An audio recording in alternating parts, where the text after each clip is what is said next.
In this lesson, we'll discover what a load balancer is. So let's take a deeper look at load balancing. A load balancer is a server that redirects all external traffic from the internet to multiple EC2 instances downstream from our load balancer.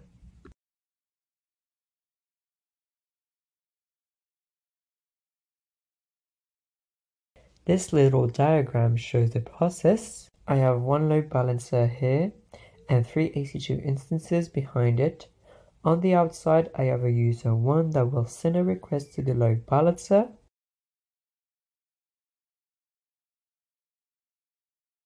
The load balancer will redirect this request to an instance, and the instance will respond to our user. We have a second user who will also make a request. This request will be transmitted by the load balancer to another EC2 instance, which will respond to our user number 2. In the same way, a user number 3 will communicate with the third instance, and so our load balancer will balance the external traffic and will redispatch it to our 3 instances in a balanced way, and that's why it's called a load balancer.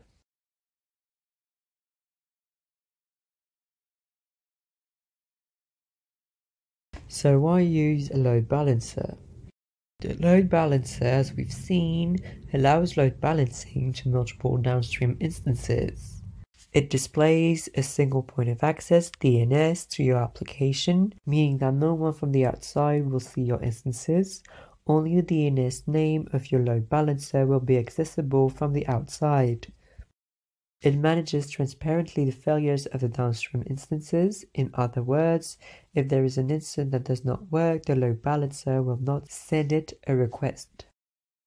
It also regularly checks the health of our instances. It provides an SSL access point and therefore HTTPS for our websites.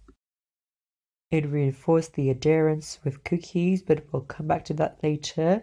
It is a notion that we will not see immediately. It ensures high availability between zones.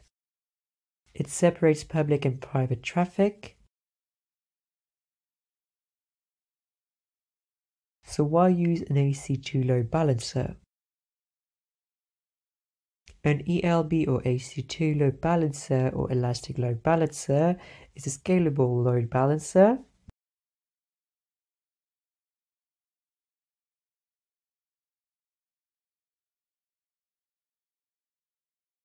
AWS guarantees the correct functioning.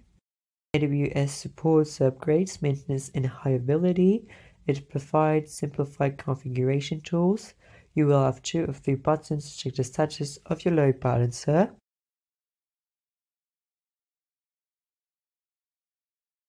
It is cheaper to set up your load balancer on your own by placing a server and security groups, but it will make more effort to maintain it. So the load balancer seems to be the best solution, that is to say the ELB. Indeed, it is integrated into many AWS service offerings.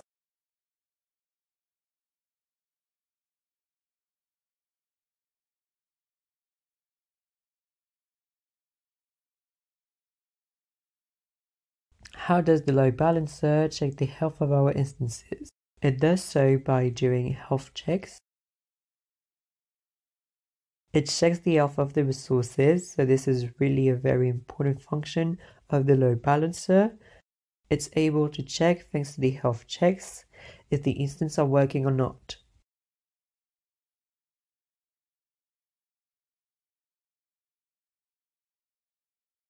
The health checks will in fact launch a request to the machine, and if the answer is not 200, that is to say OK, it means that the instance is not in a functional state, or that it does not answer the request. Here is a little diagram to briefly show you how it works. So we have our load balancer sending a health checks request to port 4567, and if it gets to 200 responses, the result is good.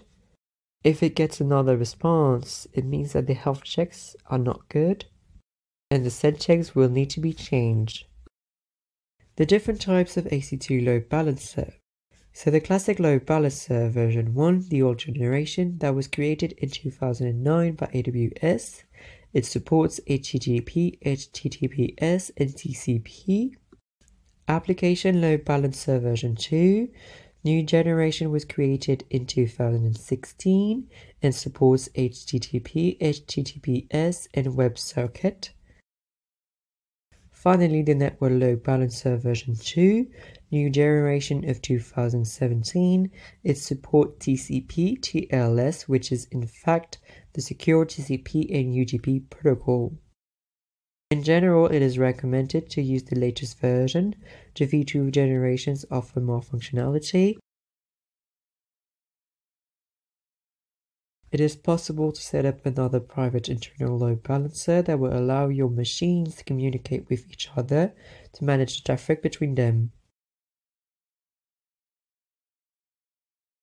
It will not be accessible from the outside, or an external load balancer which is public, which can be used as an entry point for your external users, and which will also serve as an entry point for your machines.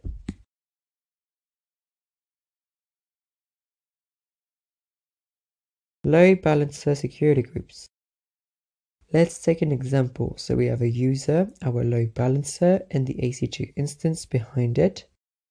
Our user will send an HTTP or HTTPS request from anywhere on our load balancer. And so to do this, our load balancer will have a security rules that allow requests on port 18 for HTTP and port 443 for HTTPS.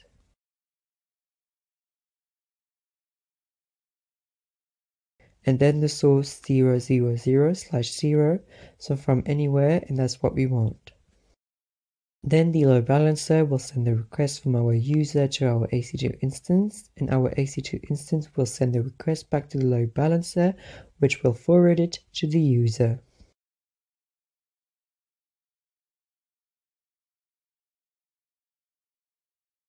To do this, the application security group must allow traffic on port 18, but only from our load balancer. So we'll indicate in the security group to allow communication on port 18 only to the security group here.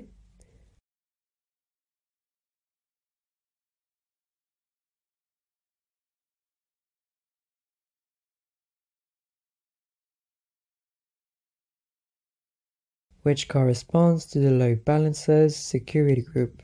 So we're going to do things differently.